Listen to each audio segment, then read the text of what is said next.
John Hodge here for 3downnation.com with top-ranked CFL Draft prospect Giordano Vaccaro. Gio, thanks for joining us. Thank you for having me. Gio played collegiately at the University of Manitoba for 3 seasons. I believe you were the youngest left tackle ever to start for Brian Dobie. Sean Rowe. There you go. I know you got to rep your Manitoba boy there. Oh, yeah, for sure. We're going to be talking about him next draft. But for right now, it's the Vaccaro show. And we'll get into Purdue in a bit because you finished your collegiate eligibility there in 2025. But 3 years with the Bisons, left tackle for one. You eventually move inside, 2-time first-team All-Canadian, and the JP Metris Trophy winner in 2024. How did you feel you progressed over your tenure with the Bisons? Yeah, obviously first starting off at left tackle, having like Coach Dobie trusting an 18-year-old and having a great leader in the backfield, Des Catelier actually leading me. And then when Sean Rowe had come to the Bisons, it was a good decision. It was a decision by a coach and I to move that to the left guard position. And then we trusted Sean Rowe to play left tackle. He did an amazing job. And when I moved to that left guard position, I felt that was really natural for me to move back inside. And then getting that accolade of first-team All-Canadian really turned a switch for me into taking this football thing seriously, making a career out of it. And then I was humbled and honored to win the JP Metris just because guys like Theo Benedict, also David Onyemata winning that trophy too. It was just a great award to win. Yeah, I'm pretty sure on his new deal, David Onyemata has now reached $75 million career earnings in the NFL. So when you're winning the same award as that guy, it's got to be a good day. Yeah. I want you to tell me, though, for people maybe watching, listening who have never played O-line, how would you describe the difference between playing tackle versus playing guard? Yeah, I think at the tackle position, you got to play a lot more patient in the pass set. Especially also, like, I think at guard, too, like, you're in the muck. You're in the muck. You're going against 310-pound guys, 340-pound guys. I mean, at nose guard position, just at guard, you can just be a mauler, and I feel like that's where I thrive best in my game. And at tackle, I felt you had to be more patient at times. And I watched many of your games at Manitoba, and you guys ran the ball a ton. So you talk about being in the muck, like you're moving people. It's not just about dropping it back and protecting. Obviously, there was some of that, right? It is a passing game, but relative to a lot of other schools, you guys ran the ball a lot. And it seems like I just seeing the glow in your eyes. You love run blocking. Yeah, that's I'd say that's a huge strong point of my game. And I mean, that year was 2024. We were the leading rushers for all of U Sports. So I mean, just relying on Coach Mitchell's offense and running the ball was a huge part of our game. 2025, you transferred down to Purdue University into the Power Four. What went into that decision for you? It was a very hard decision. I mean, I didn't want to leave a 7-1 Bison team, and just leaving the guys. It was a hard decision to make. But I mean, I felt like I exhausted all my options in Canada-wise as just winning that top award, and I feel like to elevate my game when I had the opportunity to go Division I. It was a hard decision, but I had to make it. And I mean, I've elevated my game since. I mean, I'm in the best shape of my life, and I give a lot of that credit towards Coach Rowe, our strength and conditioning staff at Purdue. So, yeah, it was a great decision. I'm glad I made it. Well, if you're in the best shape of your life, that makes one of us. Yeah. But seriously, though, the Boilermakers, you were a backup most of the year. Yep. You didn't end up playing, however, in the last game of the year against the eventual national championship winning Indiana team, which is wild.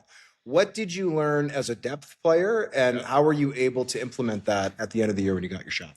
I think it was a mental thing. I think the biggest thing was just staying ready each and every day, and I mean, showing up to practice with a great attitude. And I mean, I took every practice like it was a game for me because eventually my time would come, and if it did come, that I had to be ready for that opportunity. And then obviously when I had that opportunity to go against the number 1 IU, it was more of a mental thing to know that, hey, I could play at this level. Hey, I could compete at this level and go against these guys and dominate a little bit. So, right on. Now, you had your pro day early. You were March 4th.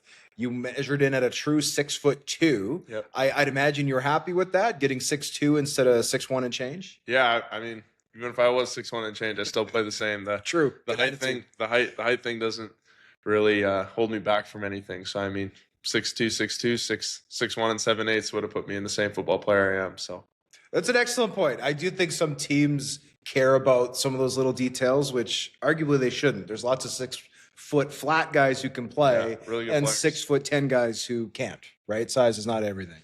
But I want to talk about your future now. Yeah. We have mocked you at 3 down as the first overall pick in the 2026 CFL draft. That said, it is just a mock. It's not the real deal. Where do you expect to go? Do you believe your future could be in the NFL? And if not, where do you anticipate maybe going in the CFL? I feel like I got this question a couple of times. I mean, the biggest thing for myself, and I just take day to day. I just kind of take my day to day and just focus on today and just getting better and be the best version of myself every day. So if I had to guess where I landed, it really doesn't matter to me. I just hope any organization that takes me is willing to coach me and put as much effort as I will to their organization as well. Well, I think it's a great attitude. I know you haven't interviewed yet. As of this recording, we're in Edmonton. We're about to get underway with the interviews. Have you already spoken to some CFL teams pre-combine, and how many are you going to speak with this week? Yeah, I was grateful enough to have a couple of teams come down to my pro day and had the opportunity to speak to them after my pro day. It was I got to speak to a number of teams and just say, hey, we'll see you at the combine and we'll talk to you there as well. And I got a number of interviews coming up, and I'm excited for those to talk to the teams and meet their coaching staff, meet their staff. So I know conversations have been limited thus far, but I know you did practice a lot of center at Purdue. Do you believe at the pro level that you'd be better suited to playing guard, playing center, or is it interchangeable for you? Yeah, I'd say I'm a very versatile guy. I mean, I'd be open to play any position, whatever position a team would want me to play, whether that be left guard, center, or right guard. I mean, I'd say I'm more versatile, and going down to Purdue and learning that center position really added to my game, I'd feel, and just learning that center position. I played it in Florida my senior year in high school, my prep year. So that was awesome to just relearn it and learn from a great group of coaches.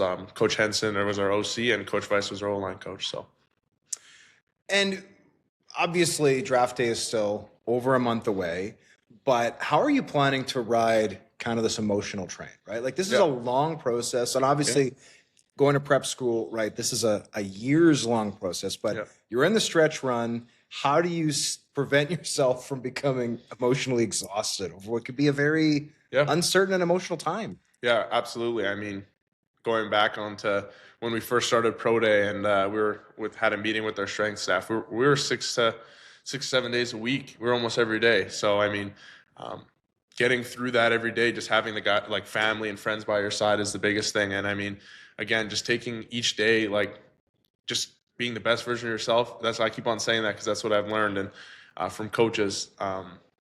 Just taking it every day and just not worry or fixate too much into the future of what could happen with the media and stuff. So, all right. Well, hey, we appreciate you doing this. We wish you the best of luck, Gio, whether it's down south, whether it's in Canada.